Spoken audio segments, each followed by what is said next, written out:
दोस्तों रमजान का महीना शुरू है। बिहार में अगर आप देखेंगे तो मुस्लिम समुदाय जो है बहुत ही शांति के साथ इस महीने को जो है निभा रहा है। साथ ही रोजे रखे जा रहे हैं, इफ्तार पार्टी का आयोजन किया जा रहा है। लेकिन ये इफ्तार पार्टी का आयोजन सिर्फ और सिर्फ मुस्लिम समुदाय, मुस्लिम संस्थाएं, मुस्लिम संगठनों द्वारा ही नहीं बल्कि राजनीतिक पार्टियों द्वारा भी किया जा रहा है। लेकिन हैरानी होगी आपको ये जानकर कि इसमें एनडीए के साथी दल, सहयोगी दल भी शामिल हैं। एक बार को ये कहा जाए कि अगर आरजेडी की तरफ से इफ्तार पार्टी का आयोजन किया जाता है तो एनडीए तो उस पर आरोप लगाते ही है कि वो तो तुष्टीकरण की राजनीति करते हैं और मुस्लिम वोट बैंक जो है हासिल करने के लिए ये सब किया जाता है। लेकिन फिर सवाल ये उठता है कि एनडीए की दल, खासकर भारतीय जनता पार्टी के सहयोगी दल ऐसा कैसे कर सकते हैं, क्योंकि ये तो भाजपा को नाराज करने वाली बात हो गई। अब इसी बीच एक बयान सामने आया है, मौलाना अरशद मदनी का बयान, जिसमें उन्होंने साफ साफ कह दिया है कि चंद्रबाबू नायडू हो, चाहे नीतीश कुमार हो, चाहे चिराग पासवान हो, इनके द्वारा आयोजित कोई भी ईद मिलन की पार्टी या फिर इफ्तार पार्टी में किसी भी तरीके से मुस्लिम संस्थाएं, मुस्लिम संगठन, जितने भी मुस्लिम समुदाय के लोग हैं वो शामिल ना हो। इसी के साथ साथ और क्या क्या कहा गया है मौलाना अरशद मदनी द्वारा, ये इस खबर में मैं आपको बताने वाली हूं। दोस्तों आखिर तक इस वीडियो को जरूर देखिएगा। नमस्कार, मेरा नाम है जयंती झा और आप देख रहे हैं देश नीति।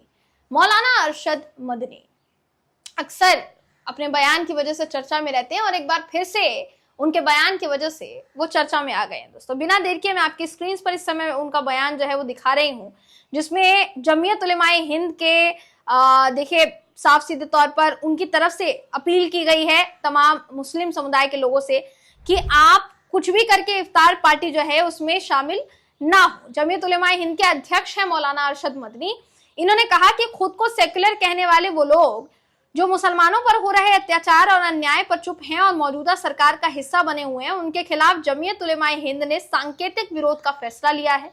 इसके तहत अब जमीयत उलेमाए हिंद ऐसे लोगों के किसी भी कार्यक्रम में हिस्सा नहीं लेगी, चाहे वो इफ्तार पार्टी हो, ईद मिलन हो या अन्य कोई आयोजन हो। अब इसमें किस किस का नाम लिया गया है ये भी आपके लिए जानना जरूरी है, तो आपको बता देती हूँ। चंद्रबाबू नायडू का नाम लिया गया है, नीतीश कुमार का नाम लिया गया है, चिराग पासवान का नाम लिया गया है। अपने ट्वीट में क्या लिखते हैं अरशद मदनी, आपकी स्क्रीन पर उनका ट्वीट है जिसमें वो लिखते हैं कि सांकेतिक विरोध के रूप में खुद को सेक्युलर कहने वाले नीतीश कुमार, नायडू और चिराग पासवान जैसे नेताओं की इफ्तार, ईद मिलन और अन्य आयोजनों में शामिल नहीं होगी जमीयत उलेमाए हिंद। ये लोग सत्ता के लिए मुसलमानों पर हो रहे अन्याय और अत्याचार पर चुप्पी साधे हुए हैं और देश के संविधान के खिलाफ सरकार का समर्थन कर रहे हैं। वक्फ संशोधन बिल पर इन नेताओं का रवैया इनके दोहरे चरित्र को उजागर करता है। उन्हें देश के संविधान और धर्मनिरपेक्षता की कोई परवाह नहीं है, वो केवल अपने राजनीतिक हितों में रुचि रखते हैं, ये इनकी तरफ से कहा गया। लेकिन इसी के साथ साथ और भी बयान जो है, इन्होंने बहुत बड़ा बयान दिया है दोस्तों, जो आपको हम धीरे धीरे करके बता देते हैं। जमीयत उलेमाए हिंद के अध्यक्ष मौलाना अरशद मदनी ने यह भी कहा कि देश में इस समय जिस तरीके के हालात हैं, खासकर अल्पसंख्यकों, विशेष रूप से मुसलमानों के साथ जो अन्याय हो रहा है वो किसी से छुपा तो नहीं है, लेकिन बेहद दुर्भाग्यपूर्ण है कि जो खुद को सेक्युलर बताते हैं, मुसलमानों का हमदर्द बताते हैं खुद को, उनकी जिनकी राजनीतिक सफलता में मुसलमानों का भी पूरा का पूरा योगदान है, वो सत्ता के लालच में न केवल खामोश बैठे हैं बल्कि अप्रत्यक्ष तौर पर अन्याय का समर्थन भी कर रहे हैं। ये भी कहा उन्होंने कि मुसलमानों को हाशिए पर धकेलने की योजनाबद्ध साजिशें हो रही हैं, धार्मिक भावनाएं जो है वो आहत की जा रही हैं, धार्मिक स्थलों को विवादों में घसीटा जा रहा है और दंगे कराकर मुसलमानों को निशाना बनाया जा रहा है। इन घटनाओं पर भी ये तथाकथित सेक्युलर नेता आंखें मूंदे हुए हैं, ये कहते हुए नजर आए अरशद मदनी। आगे कहते हैं नाम लेते हुए कि नीतीश कुमार, चंद्रबाबू नायडू, चिराग पासवान, जो मैंने आपको उनका ट्वीट दिखाया और आपको बताया कि उन्होंने क्या कुछ कहा है, इनको लेकर उन्होंने कहा है कि सत्ता की खातिर सिर्फ और सिर्फ मुसलमानों के लिए इनका प्यार है, मोहब्बत है, सेक्युलरिज्म है। सत्ता अगर ना हो सकता है कि ये जो सारा प्यार है, सारा सेक्युलरिज्म है, ये सारा का सारा धुल जाए। वक्फ संशोधन बिल को लेकर उनकी असली नाराजगी है, जिसमें वो साफ साफ कहते हुए नजर आते हैं कि सत्ता में आने के बाद मुस्लिम समुदाय के मुद्दों को पूरी तरीके से भुला दिया जाता है। आगे ये भी कहते हैं कि हमने फैसला लिया है कि ऐसे नेताओं के आयोजनों में शामिल नहीं हुआ जाएगा और न ही उनकी नीतियों को वैधता प्रदान की जाएगी। इसके अलावा दोस्तों मौलाना अरशद मदनी ने देश की सभी मुस्लिम संस्थाएं, संगठनों से यह अपील की है कि किसी भी इस तरीके से सांकेतिक विरोध में शामिल आप होइए और इन नेताओं की इफ्तार पार्टी, ईद मिलन की पार्टी या कोई भी आयोजन हो तो उसमें आप शामिल मत होइए, परहेज करें। यह भी कहा गया कि इन नेताओं की चुप्पी उनके असली चरित्र को उजागर करती है। साथ ही ये भी कहा उन्होंने साफ साफ कि जब ये नेता हमारे दुख दर्द से कोई सरोकार नहीं रखते तो हमें भी उनसे किसी तरीके की उम्मीद नहीं रखनी चाहिए।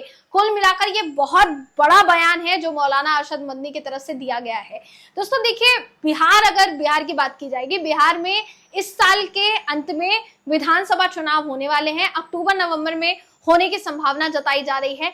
बीते दिनों एक मुद्दे को लेकर बहस छिड़ी और वो मुद्दा था इफ्तार पार्टी के आयोजन का मुद्दा, जिसमें कहा गया कि 23 और 24 फरवरी को इफ्तार पार्टी का आयोजन किया जाएगा नीतीश कुमार के आवास पर और लालू प्रसाद यादव के एक एमएलसी के आवास पर, सरकारी आवास पर। तो चलिए, आपने कहा कि टोपी पहन लेते हैं तेजस्वी यादव, उनके परिवार के लोग टोपी पहन लेते हैं, तो मृत्युंजय तिवारी जो कि आरजेडी के नेता है, प्रवक्ता है, उनकी तरफ से कहा गया कि हम तुष्टिकरण की राजनीति नहीं करते। तेजस्वी यादव तो मंदिर भी जाते हैं और मस्जिद भी जाते हैं, जब जरूरत पड़ती है तो मुस्लिम समुदाय के साथ जो है वो भी खड़े होते हैं। दूसरी तरफ ये भी सवाल उन्होंने पूछा कि भारतीय जनता पार्टी दोहरा चरित्र अपनाती है।